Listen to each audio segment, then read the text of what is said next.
Assalamualaikum warahmatullahi wabarakatuh. Hai para pencinta catur dan para caturmania, selamat datang kembali di Legenda Catur Dunia. Saya akan mengulas kembali salah satu game dari Magnus Carlsen kawan. Kali ini di babak kedua dalam babak penyisian di hari pertama Champion Chess Tour seri kedua Charity Cup tadi malam kawan. Bertemu dengan Pentala Hari Krishna dan langsung saja kita ke atas papan. Tanpa babi bu lagi, di sini Carlsen pegang hitam dan Pentala Haris Krishna pegang putih mengawali dengan pion E4. Carlsen membalas dengan permainan French defense. Cukup menarik kawan, jarang kita lihat Carlsen membuat langkah seperti ini atau memilih variasi French defense seperti ini. Pion D4, pion D5 dan kuda C3. Selanjutnya Carlsen melangkah kuda F6. Jika hitam melanjutkan gajah B4, kita temui permainan variasi Winawer, tapi Carlsen memilih jalur klasikal dengan kuda F6, pion E5, kuda mundur ke D7, dan selanjutnya kuda mundur ke E2. Ada juga kawan pada posisi ini gajah berkembang ke peta E3 memperkuat posisi pion pusat atau melanjutkan pion F4 juga bisa dipilih oleh putih. Pentala Hari Krishna tadi memilih kuda E2. Mungkin tujuannya adalah mempersiapkan peta ini bagi pion didorong maju untuk membentuk rantai pion yang solid, untuk mempersiapkan pion C5 dari hitam nanti, dan Carlsen langsung membalas pion C5, pion C3, kuda C6. Jangan kaget kawan jika hitam mempersiapkan serangan pada pion pusat nanti dalam permainan French defense. Selanjutnya adalah kuda F3 dan gajah E7, pion A3. Langkah pion A3 ini cukup penting kawan. Jika nanti terjadi pertukaran pion pusat, maka diagonal ini akan terbuka dan akan memberikan kesempatan bagi gajah melakukan skak di sini. Itulah pentingnya pion A3 yang sering kali dimainkan oleh putih dalam permainan French defense seperti ini. Rokade oleh Carlsen, kuda F4 di sini menteri A5 memberikan pressure bagi pion atau di diagonal ini. Ini nanti tidak memungkinkan setelah pion C pukul pion D4, pion tidak akan bisa pukul balik. Dan di sini langkah terbaik adalah gajah berkembang ke D2 memblokade pimpinan dari menteri hitam atau langsung bergerak ke peta E3 untuk memperkuat posisi pion pusat. Tapi Pentala Hari Krishna membuat langkah pengorbanan dengan pion B4. Diterima oleh Carlsen, pion C pukul pion B4. Kenapa disebut langkah pengorbanan seperti ini kawan? Karena jika dipukul balik menggunakan pion C, maka nanti akan disikat oleh gajah seperti ini. Dan skak ini jika ditutup oleh gajah terjadi pertukaran seperti ini kawan. Dan jika dilanjut hitam akan untung satu pion dan putih sudah kehilangan hak untuk rokade. Kalaupun pada posisi seperti ini, jika setelah langkah pertukaran atau pengorbanan ini diterima dipukul oleh pion A, maka putih akan kehilangan beteng. Jadi pada posisi seperti ini kawan, Pentala Krishna tidak melanjutkan untuk ambil pion hitam ini menggunakan pion C atau pion A. Dia melanjutkan pengembangan gajah terangnya D3, persiapan rokade pendek, dan Carlsen melanjutkan pukul pion C. Di sini Carlsen sudah untung 2 pion kawan. Dari Pentala tadi membuat langkah pengorbanan pertama, dilanjut Carlsen dengan pukul pion C ini. Dan persiapan memberikan discover check di langkah berikutnya, di sini dihentikan oleh menteri C2. Juga persiapan mendukung gajah mengincar pion, pion didorong maju ke H6 dan beteng B1. Di sini Carlsen berbalik atau memberikan kejutan bagi Pentala, mengorbankan kudanya pukul pion D4. Diterima dan Carlsen melanjutkan ambil pion pusat E5. Mengorbankan kuda, Carlsen mendapatkan kompensasi 2 pion. Tapi sekarang jumlah pion yang didapatkan oleh Carlsen sebanyak 4 pion kawan, sedangkan Pentala hanya mendapatkan 1 buah perwira minor yaitu kuda. Di sini kawan, langkah rokade merupakan pilihan terbaik bagi putih untuk segera mengamankan raja agar tidak terus-menerus berada di pusat. Tapi Pentala memilih menyelamatkan gajah terang dari ancaman kuda dan dibalas kuda C6, juga membuat langkah yang tidak akurat. Niatannya mungkin Carlsen ini mengadu kudanya dan jika diterima nanti Carlsen akan mempunyai pion yang masif di peta pusat, mungkin seperti itu kawan. Tapi Pentala di sini menolak untuk bertukar kuda, dia juga tidak melakukan rokade pendek. Dia melanjutkan dengan langkah kuda B3 menyerang menteri, menteri mundur kembali ke D8, selanjutnya menteri putih D3. Tidak mau ambil pion ini. Harusnya ambil pion ini tak ada masalah juga tadi kawan. Kalaupun nanti takut akan pergerakan pion-pion pusat hitam ini seperti ini kawan, memang cukup menakutkan jika Carlsen mempunyai pion pusat yang cukup solid. Tapi tadi mengambil pion langsung ini tidak ada masalah seharusnya. Di sini Pentala memainkan Menteri D3 dan Carlsen melanjutkan pion D4. Langkah yang sangat bagus mengkoneksikan dua pionnya dengan penjagaan kuda cukup kuat kawan dari ancaman para perwira putih ini. Di sini Pentala membalas dengan kuda H5 dan Carlsen mendorong pionnya membentuk struktur rantai yang cukup solid dengan 3 pion sekaligus membuka diagonal petak terang bagi pengembangan gajah kawan, dan dilanjut dengan langkah rokade oleh Hari Krishna. Kembali membuat langkah-langkah yang kurang akurat. Banyak sekali langkah-langkah yang tidak akurat dari kedua pemain di game ini. Mungkin sebagian akan saya tunjukkan langkah-langkah alternatifnya menurut rekomendasi engine kawan.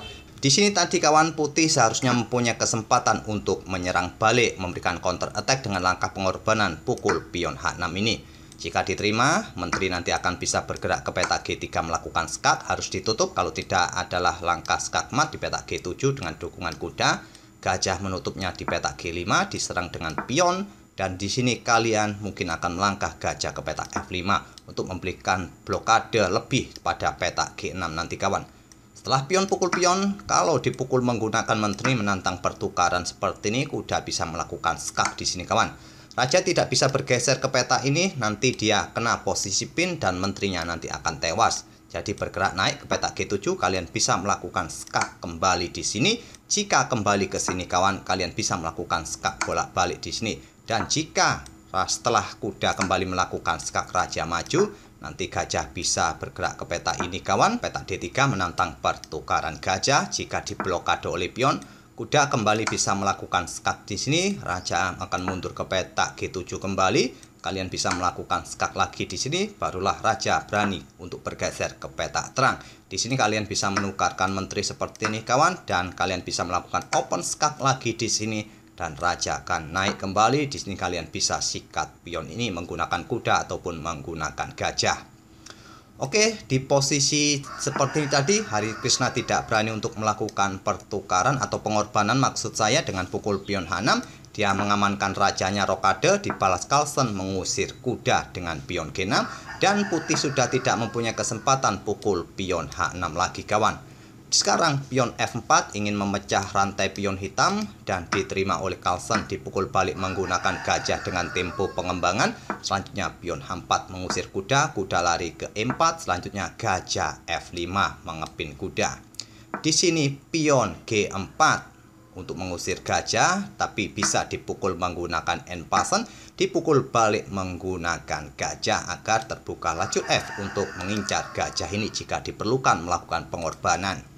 Carlsen melangkah menteri D5 memberikan pressure lebih, di backup oleh gajah F3 dan kuda E5 mengancam atau memberikan garbuan. Di sini ada dua pilihan kawan bagi putih untuk melangkah. Satu langkah terbaik adalah melakukan skak dengan kuda atau sikat kuda ini dengan gajah. Di sini Pentala memilih langkah terbaik dengan kuda F6 skak. Sama-sama memberikan discover tag bagi menteri masing-masing. Di sini kuda disikat oleh gajah dan selanjutnya adalah menteri ambil gajah di F5 karena merasa terancam, tak ada pilihan terbaik untuk merebut satu gajah hitam. Selanjutnya di sini kuda pukul gajah putih dengan tempo skak, dipukul balik oleh menteri, terjadi pertukaran menteri, selanjutnya dipukul balik oleh beteng putih. Sekarang di langkah ke-30 ini kawan, Carlsen masih kalah satu perwira, kalah satu kuda, tapi Carlsen sudah mendapatkan 6 pion putih, sedangkan Pentala Hari Krishna hanya untung satu kuda dan cuma mendapatkan 2 pion hitam. Masih tetap unggul Carlsen dari segi materi dan posisi sebetulnya. Di sini Carlsen melanjutkan dengan gajah mundur ke G7, memberikan jalan bagi pionnya atau menghindari ancaman beteng. Selanjutnya kuda mundur ke A1.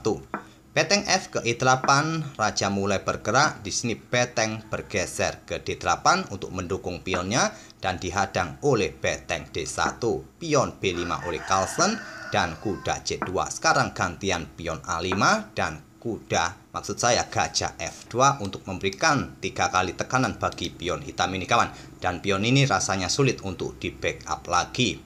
Kalaupun di backup oleh beteng di sini kawan, kemungkinan beteng ini akan digeser untuk memberikan tekanan lebih. Di sini Carlsen mencoba membackup lajur B untuk bermain dengan pionnya nanti, dan langkah ini kurang akurat juga. Langsung memainkan pion seperti ini bisa jadi dimainkan oleh hitam kawan, dan jika terjadi pertukaran di sini kuda juga akan ambil pion ini beteng bisa digeser ke lajur B. Di sini ada pilihan apakah pukul pion ini merelakan kuda ataupun juga kuda ini lompat ke petak C2 kawan, dan beteng siap naik ke petak B2 menyerang kuda. Di sini bisa di backup oleh atau melakukan pukulan terhadap pion D4 kuda, dan di sini dipukul balik dan pion C2 mengancam beteng. Beteng bergeser, beteng juga bergeser menantang pertukaran.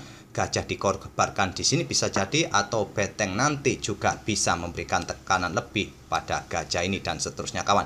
Posisi hitam posisinya masih lebih baik, tapi di sini Carlsen tadi terlebih dahulu untuk menggeser betengnya untuk memberikan keamanan bagi pion B-nya kawan. Dan di sini gajah pukul pion D4, langkah terbaik.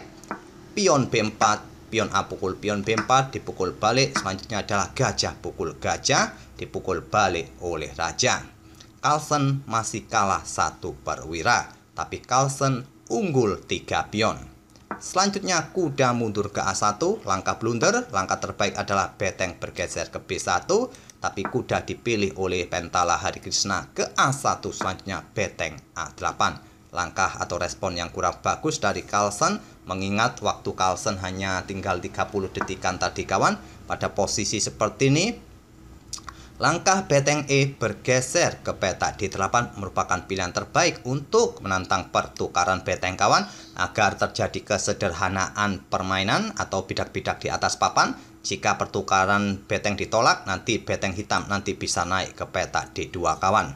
Dan dengan sederhananya perwira-perwira di atas papan akan memudahkan jalan pion ini untuk didorong maju kawan. Tapi Carlsen lebih memilih untuk menggeser betengnya ke A8 untuk mengincar petak A2, menempati baris kedua di sini dan dihadang oleh beteng F2. Langkah yang tidak akurat. Kuda tadi bergerak ke petak C2 merupakan pilihan terbaik dari engine. Di sini Carlsen memainkan pion F5, kembali membuat langkah yang tidak akurat. Maklum, Carlsen hanya menyisakan beberapa detik kawan, yaitu di bawah 1 menit, jadi sering melakukan langkah-langkah yang tidak akurat. Di sini tadi kawan, menggeser beteng ini masih tetap menjadi pilihan utama, tapi Carlsen memilih bermain dengan pion F5-nya, kuda B3 dan beteng E3. Selanjutnya beteng B1, Carlsen membalas dengan beteng C8 untuk mendukung pionnya maju. Banyak sekali langkah-langkah yang kurang akurat menurut engine. Harap maklum, kedua waktu pemain sudah mulai mepet kawan. Di sini kuda manuver ke D4, beteng C4 untuk melindungi pionnya, dan dibalas kuda C2 memberikan tekanan lebih bagi pion. Di backup oleh beteng di E4, di sini beteng E2 menantang pertukaran. Ditolak Carlsen mengincar pion H2, di backup oleh raja, dan raja hitam mulai bergerak mendukung pion-pion sayap raja.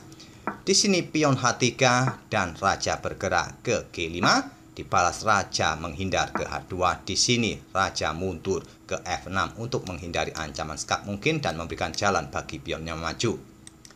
Raja putih G3, pion G5, beteng B bergeser ke E1, persiapan memberikan serangan dan dibalas dengan beteng C6 untuk menghadang pergerakan beteng naik.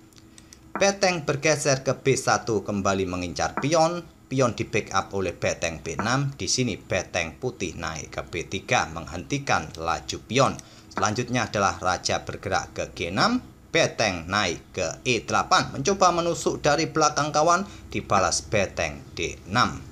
Di sini beteng putih melakukan skak, merupakan langkah kesalahan. Saya tak perlu lagi menunjukkan langkah mana yang terbaik tadi. Di sini raja bergerak ke F6, langkah terbaik, dan dibalas beteng kembali melakukan skak. Raja putih bergeser ke E6, beteng kembali melakukan skak, berturut-turut melakukan langkah yang tidak akurat. Raja ke F7 dan sudah tidak mempunyai kesempatan lagi untuk melakukan skak. Di sini beteng turun ke E2 dan beteng hitam berbalik melakukan skak di D3. Raja bergeser dan Carlsen tidak terburu-buru untuk mengambil pion ini kawan, karena pion ini juga sulit untuk di backup lagi. Jadi di langkah berikutnya bisa diambil nanti, dan juga dengan mendorong pionnya ini untuk mendapatkan penguasaan ruang ini kawan, untuk membatasi pergerakan raja atau beteng ataupun kuda di peta ini. Selanjutnya beteng putih bergeser ke F2 menghentikan laju pion dan menghindari ancaman garbuan. Selanjutnya beteng pukul pion H3 oleh Carlsen. Di sini kuda pukul pion B4. Di sini beteng G3 skak, raja ke F1, langkah paksaan, dan diakhiri Carlsen dengan beteng H1 skak. 2 langkah lagi skakmat kawan, atau 1 langkah lagi skakmat. Setelah raja bergeser, beteng bergerak ke E3 skakmat. Tapi di posisi ini di langkah ke-61, Pentala Hari Krishna sudah tahu 1 langkah berikutnya adalah skakmat seperti ini kawan. Dia menyerah di posisi seperti ini tadi. Itulah kawan permainan Magnus Carlsen. Bagaimanakah cara dia untuk mendapatkan penguasaan ruang di petak pusat dengan pion-pionnya tadi. Membentuk serangan badai pion dibumbui dengan langkah pengorbanan kuda untuk mendapatkan pion-pion yang masif di petak pusat tadi. Semoga permainan pion-pion dari Magnus Carlsen yang cantik tadi bisa menghibur kalian, dan kita akan bertemu di video-video berikutnya. Terima kasih. Wassalamualaikum warahmatullahi wabarakatuh.